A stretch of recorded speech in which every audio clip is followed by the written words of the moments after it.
but I'm in that phase of my life where everything's a little bit confusing right now. I'm turning 30 this year. There's just a lot of things up in the air for me. What about you? Ugh, where do I even start? Do I feel the pressure of the timeline?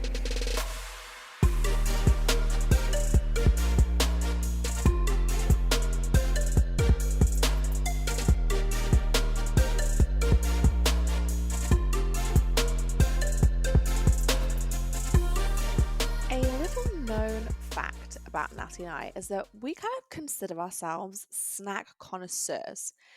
And one thing that we've really noticed recently is that we have been really struggling to find a trail mix that tastes good and that we actually enjoy, because so many of the trail mixes out there are either full of candy and gross ingredients or they taste like nothing at all.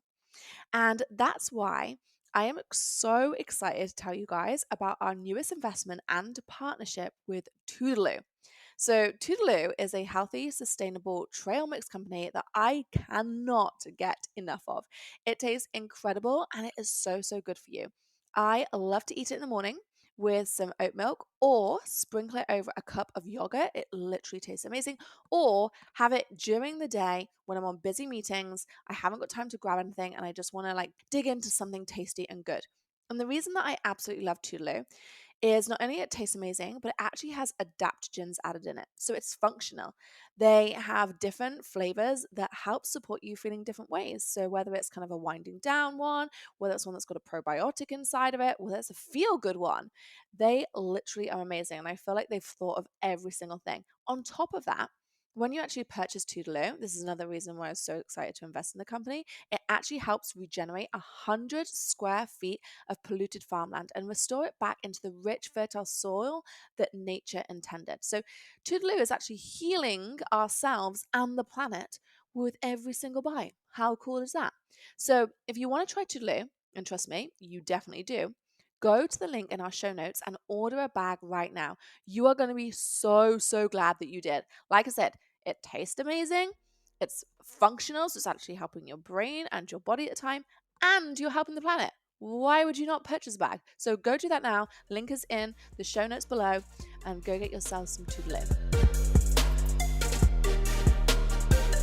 Welcome to the Boss Babe Podcast, the place where we share with you the real behind the scenes of building successful businesses, achieving peak performance, and learning how to balance it all. I'm Danielle Canty, co-founder of Boss Babe, and today I am joined by Natalie Ellis, the other co-founder of Boss Babe. A long overdue solo. I mean, it's kind of not a solo. It's the two of us together. It's not like we're monologuing it, but kind of a solo. We've got no guest today, you guys. We are doing a Q&A and we've got some really good questions. Yeah, I mean, the questions that come through on your Instagram account were so good. And I love this because it makes us feel like so much closer to our audience as well. And some of these things I wouldn't necessarily think to share about, but when asked, I'm like, oh my goodness, yeah, I'm really excited to be sharing a bit more behind the scenes of what's going on in our lives right now. Well, let's take it one question each. I'll start, then you ask a question, and then I'll ask a question. We'll do it like that. A boss babe is unapologetically ambitious and paves the way for herself and other women to rise. Keep going and fighting on. She is on a mission to be her best self in all areas. It's just believing in yourself. Confidently stepping outside her comfort zone to create her own version of success. One of the first ones I got through was just life in general. How are you feeling? How's your headspace? And she breathes. And she takes a sigh of relief. So just the other day, I actually posted a huge update on my life, which was that my partner and I had actually separated, and I'll totally be doing a podcast on this at some point. Not quite now, but it's coming. And so for me, I've been through this period of change, huge, huge change, and realizing what it means to get comfortable being uncomfortable. I think my partner and I were together 14 years. That's crazy. Yeah. 14 years. 14 years. And when you've been that's I've shared a bed with him for 14 years, shared space with him for 14 years. And so when that changes, that is huge. And so I got really used to getting comfortable being uncomfortable, recognizing that it's okay for things to change. And one thing I learned a while ago was that the feeling of anxiety is actually exactly the same as the feeling of excitement on a neurological and a physical level. The frequency is exactly the same. And so one thing I learned to do was actually, rather than going, oh my goodness, I'm feeling this in my stomach, I'm feeling this in my body, and it's anxiety over what's next, what's to come. Like, I'm entering this period of my life which is so unknown. I'm really trying to rewire it and being like, wow, isn't this such an exciting time? Oh, that feeling in my stomach is excitement, because how wonderful that I don't know what's ahead. How wonderful that I get to try all these new experiences that I didn't when I was in my 20s, or I get to go anywhere I want now. I have there's no, I can go and do anything right now, Natalie, which is kind of crazy, kind of daunting, but so freaking exciting. Does that actually work? Like, if you're feeling anxious, then you're like, oh, I'm actually excited. Like, be real. Does it actually work? I would say 7 times out of 10, I can Wow. rewire it. Okay. Because like we were chatting about this the other day. Remember when I said to you, I'm like, hey, I'm going to choose to look at this differently. I could choose to like be, oh my goodness, I'm so anxious about how much I have to do today. And that one I really struggle with. But sometimes I have a lot of anxiety about doing new things and like meeting new people and going, like, I'm in LA right now. There's like events happening, like going on my own. I could be like, oh my God, I'm anxious about this. But I find it very easy to switch to excitement with those ones. Yeah. So yeah, I would say like 7 times out of 10, I can talk myself through into excitement. Okay. What Okay. about you? Can you give a little update? How's your Yeah. headspace? I feel like I have a lot going on. I'm going to be honest. I definitely could do with taking a vacation and just taking some time to think. I've felt in the past, I would say a couple of months, just a little bit confused about my path, which is really interesting. And this generally happens to me periodically where I, you know, I go through, like, I get on a kind of train and it's moving, and every now and then I need to slow the train down, get off and take a look at the train and be like, do I want to stay on that train, or do I want to get on another one? And it just, like, that means, the kind of stuff that I spend my days doing, where my priorities are, things like that. And a lot of it with work. Like, am I really happy doing what I'm doing? Do I want to change things up? Definitely a lot of that's been coming in. I just think, as your business grows and as fast as our business has grown, those questions are really, really important, because with quick growth comes very quick changes to the things that you started doing. Like, when we started the company, I was doing like things that are completely different to what I'm doing now. And you and I just had a conversation about, playing silly idea time, and where do we want to be spending our time versus where are we spending our time. And so I'm definitely sitting in, kind of like what you said, sitting in the discomfort of that, which is, it's very uncomfortable, but I'm asking those questions. Yeah, I was gonna say, I think on the other side of discomfort there is huge growth. I Yeah. honestly think the times in my life where I've been the most comfortable is where I've grown the least. Yeah. And so I do think there's a lot of, well, normally when you're sat in that point of like, oh, this is really, really uncomfortable, it's kind of like you're on the precipice of the next, that next big thing in your life. Yeah, no, I could definitely agree with that. Another thing, as you know, I did Hoffman. Was it last year? No, it was the year before. I don't even know. No, I did 2020. Hoffman. Was it 2020? Oh, Hmm. yeah, of course, because I came out Yeah. into full on Corona. Yeah. So, Hoffman is this incredible retreat for personal development. And it's 7 days, 7 or 8 days. And you basically hand your phone in and you go in and you do a lot of deep work. And Stephen had previously done it before me. He did it about 6 months before I did. Then I did it.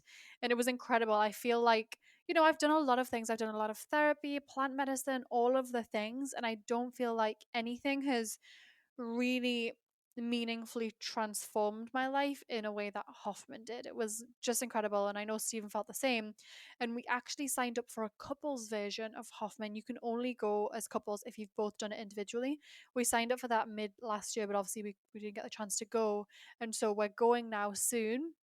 And yesterday I had to go in last night and do all the pre-work, and it basically, oh, you can imagine what it's like, but it like makes you examine every element of yourself, your relationship, your patterns, all the things. And it makes you dig so much stuff up, because the idea is you go and you get to like work on stuff together. If you're holding any resentments with each other, you work on letting them go, like all these different things. And I was going into pre-work like, oh, I think we're pretty good. Like, I can't think of many things. But as soon as they start asking those questions, you're like, oh God. And then they just like remind you of something that happened like 2 years ago or 3 years ago. And all of a sudden you're like angry about that thing again. So We both did the pre-work in separate rooms last night. We were like, okay, we need to get it done because we need to submit it. And we both came out the room just looking at each other like, let's spend the night apart tonight. I think that's the thing to do. So I'm very much looking forward to going there. I think it's the case with anything. Like when you start digging stuff up, when you Yeah. go looking for problems, you're going to find them. Yeah. What are you hoping to get out of it? Is it like helping you guys communicate? Like what is the outcome that you're hoping for?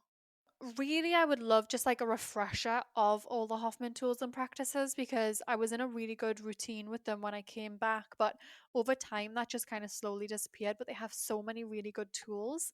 So I would love to just get that refresher, first of all the things that we learned, see kind of what progress I've made. And then the second thing, I just think it'd be really good for us to learn how to like deepen our relationship, improve our communication. When we signed up for it, it was less of like, let's go and fix things, but how could we make things better? That's So, nice. yeah, so Proactive. I'm excited. Yeah, yeah, proactive. You're not really supposed to go if you're like, they call it like in crisis mode, like if you're having like real issues, Mm-hmm. they don't recommend you do that. It's not really that kind of place. I think Yeah. there's like different retreats for that kind of thing, but I'm excited.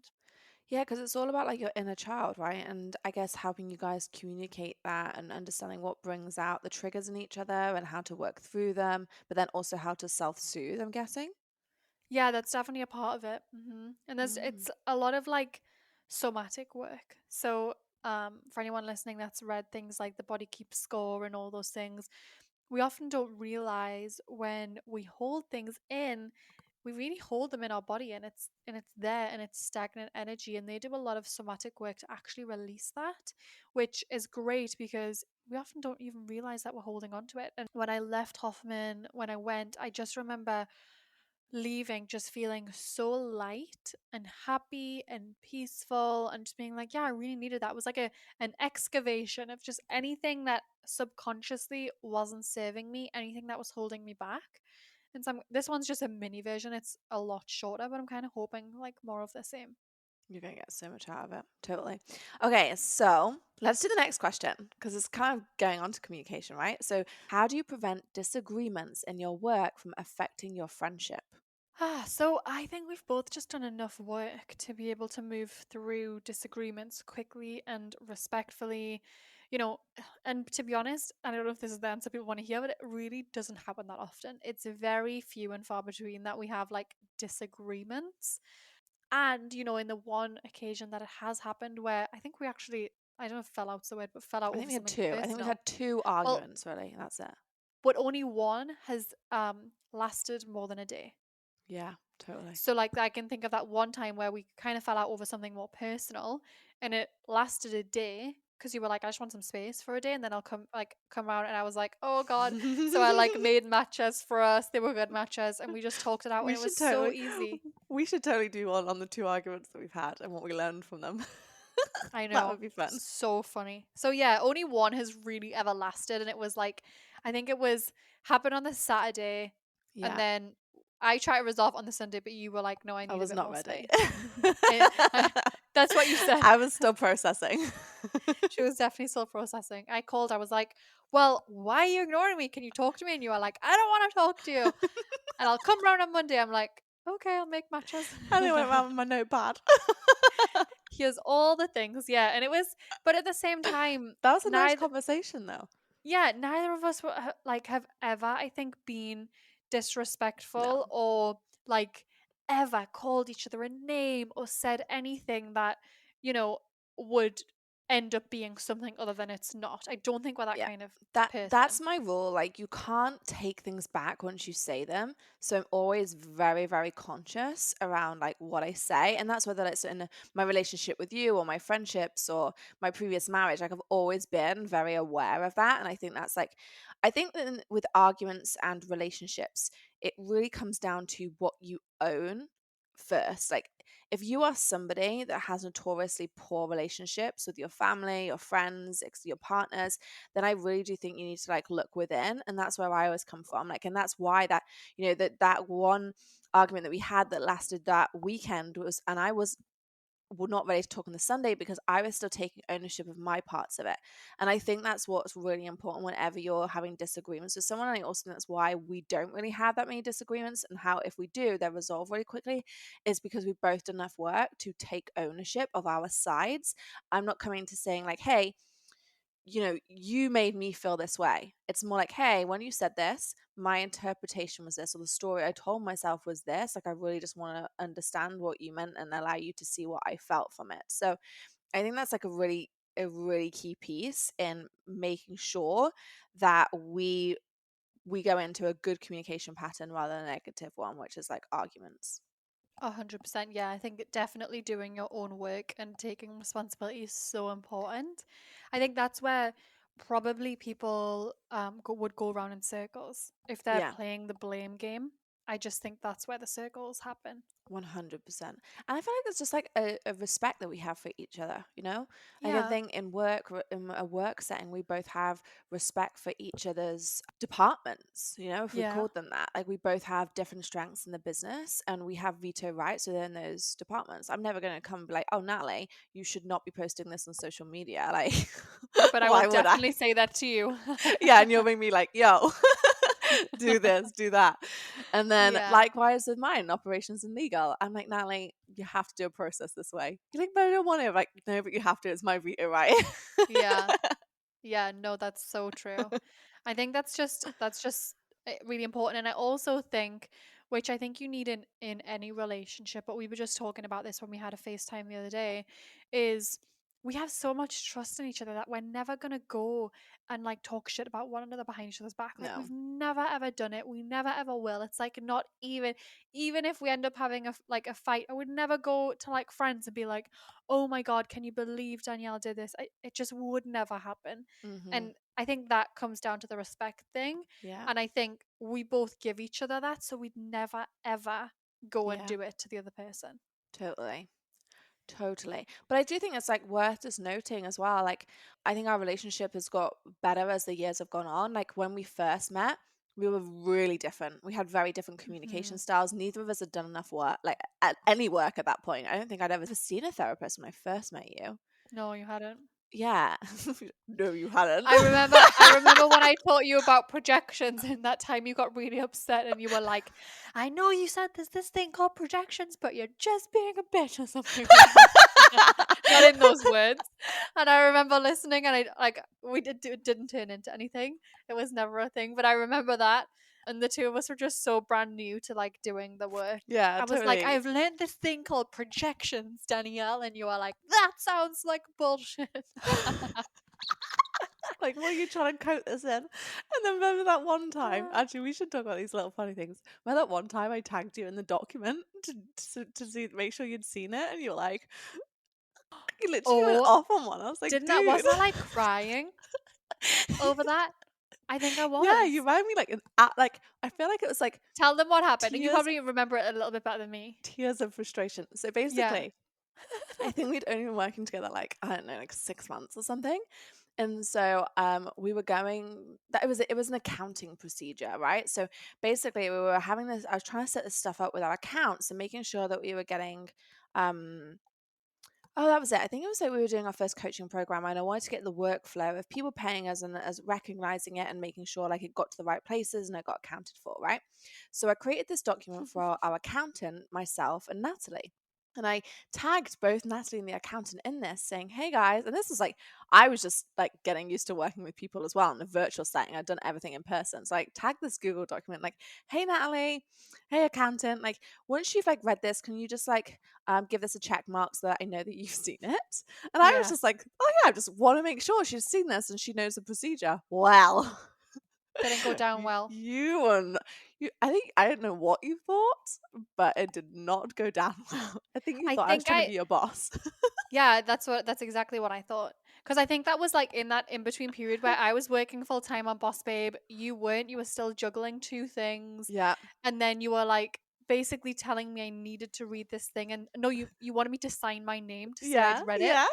That was just like So I ended up voice noting you like, I do not appreciate this. I Yeah, will the not be most signing my aggressive name. WhatsApp I've received. And then And I then rang you. Danielle just calls me, and I'm like, I don't want to answer the phone to her right now. She's trying to boss me around. It's not happening. But I ended up answering the phone so stubbornly, like, hello, yes, no, I will not do that. And you were like, well, you don't need to do it. I'm like, okay, thanks. I was like, you were like, absolutely. I remember because the voice note was like that aggressive. So I think I angry. got like halfway through, and I was like, and this is. I remember thinking this. I was like, what did I do? Like, I was like such a little Virgo land of being like, oh yeah, sign this. Like I was like working in like the medical environment, so it was all very like you sign it, you've seen things, And I'd like etc. never experienced that in my life, like And having to sign my name for yeah, something and I like was that. just like, I remember like hearing it going like, what did I say? Like, so I just rang you, and then you just like went off, and then I was like, oh, it's okay. I didn't mean it like that. I just meant it this way. And you were like, oh, okay. Like, I think it was just like it just showed you then. Like, I think that was like a real key moment for me, just in general, experience of working with people, that we all see different realities. Like, we have a completely different experience of the same thing, you know? Mm, mhm. And I think that that's just like testament to understanding people and just being able to go, oh yeah, like if you say that something this way, and it can come from like cultures, it can come from like where you've been brought up, like how like the environment you've been brought up in. Like that's one thing that I've really just started to learn, particularly like when I was in the UK, I was around lots of the same people, and moving to America, like different cultures, working with you, we came from like completely different backgrounds in the UK as well. And just realizing that, wow, everyone has their own triggers, everyone has their own experiences, and everyone has their own interpretations of what I say or a situation that I'm going to have differently. So I think it was just an early lesson in that. Yeah, But yeah, that we resolved it oh really my god, quickly. It that was was like, so funny. I it was like just totally hilarious. forgot that I even know. happened. I know. I forgot about that one too. But that, I I think we have actually, so many like little stories like that. yeah. I like I'm So just like good. having a flashback. That was so funny. That was hilarious. I actually remember where I was. I was doing my I makeup 'cause it was remember really mine early. too. Yeah, I remember it was like really early for Hmm. me, which probably didn't help because we used to like we've talked about before. I used to work really early, used to work really late, so it was super early for me. I think it was like 7 a.m. and I was doing my makeup. I'd seen this, and I was like, I remember being in the bathroom, just being like, "Oh my god!" Like now, I just totally would never ever do that. I would like know how to communicate, but we were just so young and clueless. We just had no idea. Yeah, and that also shows you how much the business has evolved. Like that was I a know big thing for us, like sorting out that something was like a that. really big thing. Yeah. Something we talk about a lot at Boss Babe is how you can work smarter, not harder. It's honestly become some sort of mantra for us on the team because we really want to make sure whenever we're spending time on something, it's an efficient process and it's a good use of our time. So if you can spend a little bit of money to outsource something, that usually makes a lot more sense than trying to do every single little task for your business on your own. That's one of the reasons I absolutely love ShipStation. So, ShipStation makes it simple to import, manage, and ship your orders out fast and for a lot less money. With ShipStation, you can import orders from any sales channel, ship with any carrier, and automate just about any shipping task. Which, as I'm sure you know, I'm all about organizing and automating things so that they can run in the background rather than you having to be totally hands on the whole time. So that's why I'm even a super fan of ShipStation. I also want to share with you that ShipStation allows you to ship more in less time. Just use my offer code BOSSBABE to get a 60-day free trial. That's 2 months completely free of no hassle, stress-free shipping. Just go to shipstation.com, click on the microphone at the top of the page and type in BOSSBABE. So that's shipstation.com, enter offer code BOSSBABE and make ship happen. So one of the things I care personally about so much at Boss Babe is making sure we make really incredible hires whenever our team is growing. But do you know what? That process can sometimes feel so freaking overwhelming, especially at the beginning when you're trying to get qualified people in the door.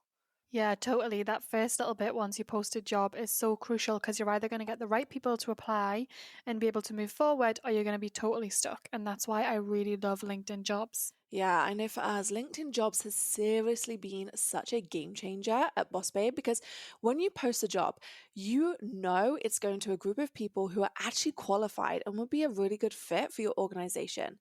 Because of that, I feel like it's really helped us make some pretty incredible hires, Natalie, who have been really impactful on our internal team too. Yeah, if you need to make your next hire and want to have a lot smoother of a process than ever before, then you need to check out LinkedIn Jobs.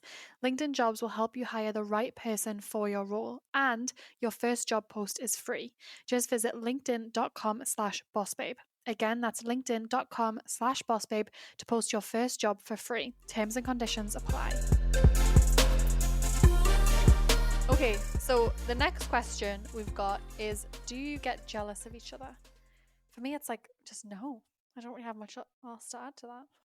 So basically, my answer is no. And it was really funny because someone asked me this the other day. Natalie's been asked to be a judge on this really, really super cool thing, right? And when you told me, my first instinct was, oh my goodness, I am so thrilled for you. That is such a freaking amazing opportunity. Like, I am so, so proud of you. This is going to be absolutely amazing. That was my only feeling to this. And then you were like, do you want to come? And I was like nearly crying. I was like, oh God, she wants me to go with her. That's so nice. And so that was really nice. But because someone asked me this the other day, and I was like, hey, are you not upset that you're not doing it? And I was like, absolutely not. All I feel is like being proud that you have this opportunity. And I think it comes from, like, I was looking the other day, well, it wasn't like the other day, just before this podcast, was like, what is jealousy? Why do some people get jealous and some people don't, whether it is in a relationship or is it in a friendship or any of those things? And I think it really just comes to like self-esteem and confidence. And I know who I am and the person I am, and I know who you are and the person you are. And just together, I know we always bring out the best in each other. So I also feel like I'm in total abundance. So I never feel like there's a shortage of opportunities or a shortage of anything. So I just wonder if that's why jealousy doesn't come up for us, because we know that, one, we love each other so much, and second of all, like, we know there's just so many opportunities out there for both of us, and we're always cheering each other along. Yeah, I wonder that too. I think so because I feel like whenever you get a win and it's personal to Mm-hmm. you, it still feels like a win for us because we Yeah. do everything together that, like, even if it's personal, it's not related to Boss Babe, it still feels like a win for me too. So I feel the excitement of whatever you're doing, and I think you do the same for me too, Yeah. which is just really nice. I'm like, oh my God, this is amazing for us, as if we're just Mm-hmm. like one person. And there's a level of, like, say you're invited to speak at something and I'm not, I'm like, oh, how nice that we get to divide and conquer. Like, it's so unique. That doesn't really Yeah. happen for a lot of people. That's also a big thing for me. Also, are you a jealous person generally? I think I know the answer to this because I'm not. Like, even in relationships, I've never been a jealous person. Like, that's not a trigger for me. No, I'm not. Yeah, I can't me really neither. think of like many situations where I would class myself as a jealous person. Totally. I'm the same. So I think there's just Yeah. like that inner work that we've done, and then just like how we've like just evolved as, like, even at school I was never a jealous person. So I think if you are a jealous person, it's definitely things that you need to like work on actively, and looking at self-confidence and self-esteem first and foremost.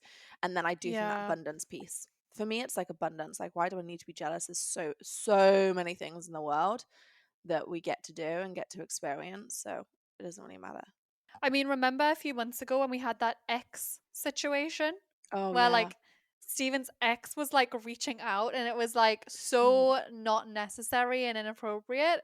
And in that situation, I was like, block friend, like not even happening. I don't know that that was jealousy. I think that was just me being pissed off. So I don't know if that Mm. counts, but I generally wouldn't say I'm a jealous person. But when something like that happens, I'm like, ugh, Were you genuinely pissed off about that, or were you just like, oh, I want to have a bit of fun with this and wind Stephen up? maybe the latter. I feel like Listen, sometimes you want to play. I yeah. feel like you're a cat that wants to play with the mouse sometimes. Yeah, no, that's actually so yeah, that maybe that's true. There's definitely something in my personality that just every now and then I loves know. a bit of a tussle. This is how much I know you. I'm like, okay. You're so right about that. I Oh was my like God, I can't believe watching I'm it, and admitting it. I was like watching this play out because obviously you were messaging the girls chat at the time, and I'm like, this is so interesting because I'm like, is she actually jealous or is she just playing right now? Because I'm like, that does not bother me at all. I'd be like, yeah, whatever. I don't give a shit. I know whose belly is sleeping again tonight, that type of thing. And I know that you and Stephen have that generally. So I was watching this play out. I was thinking, I wonder if she just like it just wants a bit of like excitement and drama in her life right now. You know what? You're actually so right about that. Oh my God, I feel very called out. You're just like, I do it okay. all the time. Yeah, I I'm know like you the do. worst. I watch Like you. last night, Steven just was waking me up so many times, just like wasn't sleeping very well, was annoying the hell out of me. And I woke up PMSing this morning and I was like, I just fancy a little bit of a tussle. So I was like, you were so fucking annoying waking me up last night. It was so unnecessary to say. So unnecessary, but it felt really good. Maybe I need to work on that at Hoffman. I need to have a little tussle. I love that you're calling it a tussle. And that's what it is, because it's just like a little like you just have a little thing and then it's so over so quickly and you're like, oh, I'm good. Like it's just like there's never any like if you think about a pressure cooker, I never have any buildup of pressure ever. Like I'm not really the kind of person that builds things up and explodes. Just every day I just let a little Yeah. bit thing out, and then I just don't have the explosion part in me. I do. Yeah, you're really good at bottling things up. I'm a pressure I wish cooker. I was slightly better, honestly. I'm definitely like it takes a lot. I mean, you've seen me probably blow once the time? I think more Twice? times than that now. How many? More. How I many would say more? like maybe 5 to 10. No way 10. Yes. Absolutely not. Oh Absolutely my God, not. Danielle. Yeah, you do. You like build things up and then I'll get on a call with you and you're like, I'm so freaking annoyed at da da da da. And it's just like so funny watching it play out. Yeah, I've known you for a long time now, Danielle. I definitely Let's remember, I have seen you going through a divorce. yeah. Anyone that says they were a calm, level-headed Buddha through that Oh kind of yeah, no. situation is lying. Yeah, definitely have not been calm all the way through this, you guys. We will share one day. No one ever would be, especially in just perhaps your situation, but no one ever would be.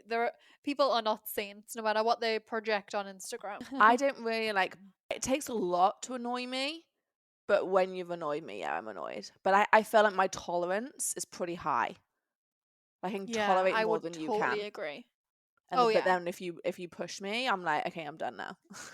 It's funny because I feel like I don't have a lot of tolerance. You have so much tolerance. Yeah. So I'm normally the one to like bite in the beginning. Yeah. And then you will might blow up later down the line, and then I'm the one that like soothes you down a little bit because I've already let my bit out. Yeah. So totally. we're good. Like I think between the two of us, there's something helpful in there. That's why we do everything together, because we balance each other out. Yeah. 100%. Yeah. All right. So next question. Da, da, da. Do you feel pressure to follow the timeline, e.g., marriage and kids?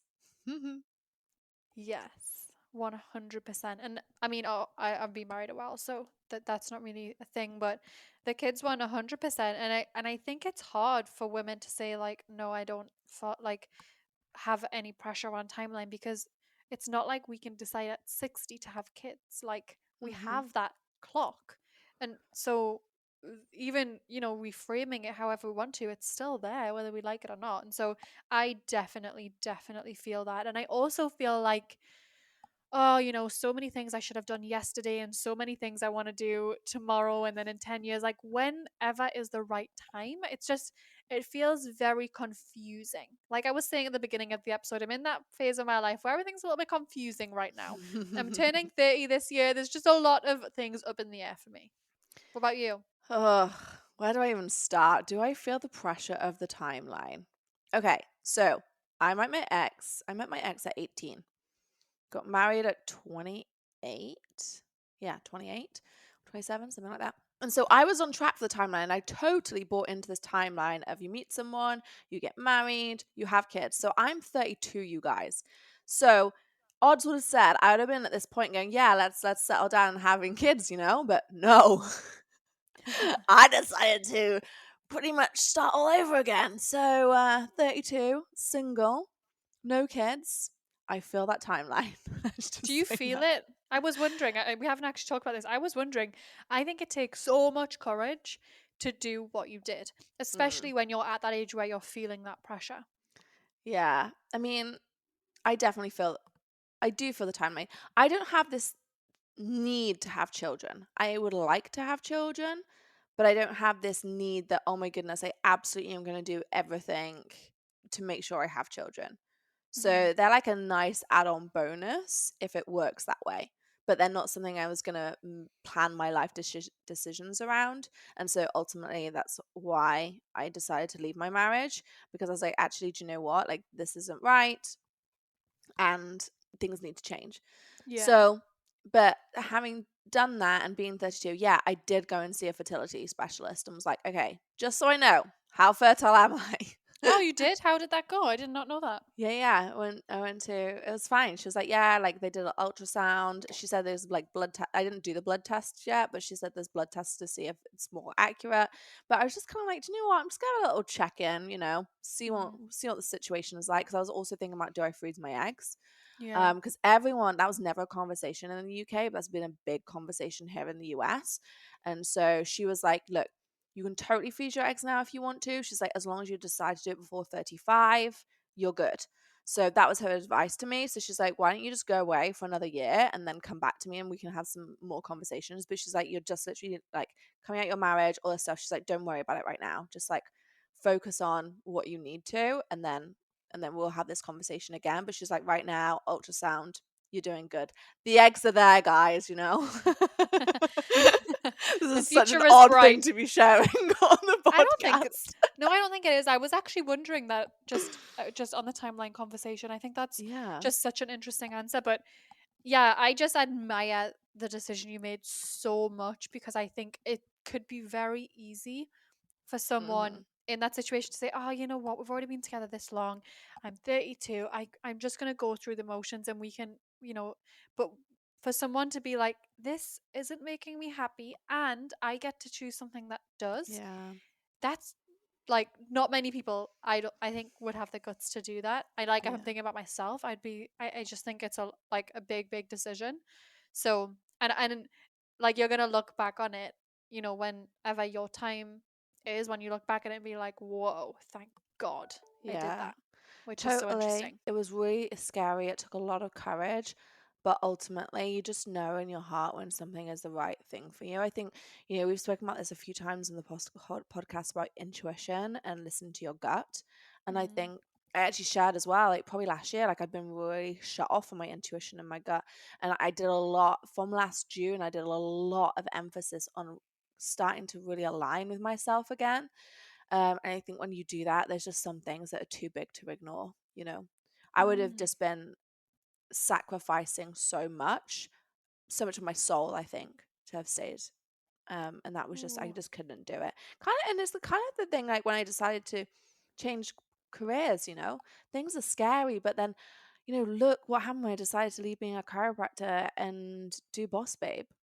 And I just Imagine look if at you it never that did way. that. I know when you're fully aligned, I just think the everything has a way of coming together. So, but yeah, the answer is I think women are not programmed, but their environmental factors nurture us to be very, very considerate of timelines.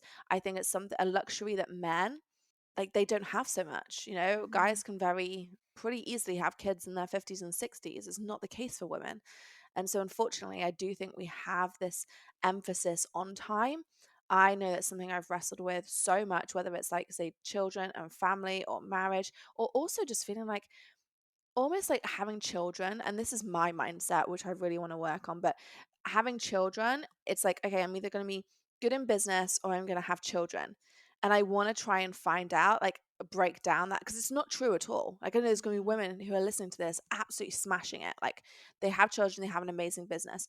And I think that's incredible. And I want to make sure that I retain that mindset because I do think it's difficult. I don't think it's something that's, I mean, even we've been chatting about it. Like, what if you're growing a baby? Like, you might be sick for 3 months or nine Yeah. months, or Yeah. it's a thing to Yeah, consider. it adds like a whole new layer of complexity. And there's times when you know, you and I'll get on Zoom calls and be like, oh my God, I couldn't handle one more thing right now. But so Mm, it's one of those yeah. things. And I also think with time, I don't know, do you ever feel like you're just always behind? Um, Like, oh oh, my goodness, always behind. Whether it's like on the daily basis or it's like, oh my goodness, why is our business not here right now? Like, why have I yes. not got this house? Why have I not done this? Like, when you're younger, I remember being younger and like 15, 16, and these young pop stars. And I remember following them like, oh, it's okay. Everyone's older than you. Everyone was older than me. So it was like fine that Yeah. they were further ahead because they're older than me. Now I look back and I'm like, these kids that are blowing up on TikTok or doing these other things. I'm like, damn, I need to get my act Everyone's together. younger than me. I know. Well, It's just a thing that we all go through, and that's what's like recognizing it. That everyone looks at someone else and is like, oh wow, they've got their timeline sorted, or they've got their shit together on that, or you know they're doing X, Y, and Z. I need to pull my finger out and do that as well. And I think it's just important to recognize that no matter what position you're in, everybody has that feeling. this was a really good conversation. I'm very This was glad we fun. had it. I I, like to asking the yeah, questions and then our audience providing these because I never would have thought to speak about some of these I know things I wouldn't otherwise. either. I wouldn't. You don't, and especially when your answer's maybe not like the most happy, optimistic, positive answer. Like, I would never just normally volunteer that info. So it's nice to just be prompted to do that. And like bringing it back to, what I was saying at the beginning of like, where do I want to be spending my time? What that looks like. I know that podcasting is one of them. Like, I love this stuff so much. I love getting the chance to have real conversations and not feel like it needs to be a highlight reel Mm-hmm. and all of those things. So Yeah, I very much like it. totally. This is fun. I liked us having a Amazing. little reminiscing as well. Good times. Reminiscing Good on all the times. fights. Love it. And if you Okay. guys have any other questions that you want to answer us, DM us after listening to this podcast. Share your favorite takeaway, tag us, and then also let us know what you want us to hear some of our solo episodes on. Because I really enjoy these. This is my favorite, Natalie. Don't tell our Oh, yeah. friends. Let's do more of these. Let us know if you want more of these. We can do more of these. Bye, guys. Bye.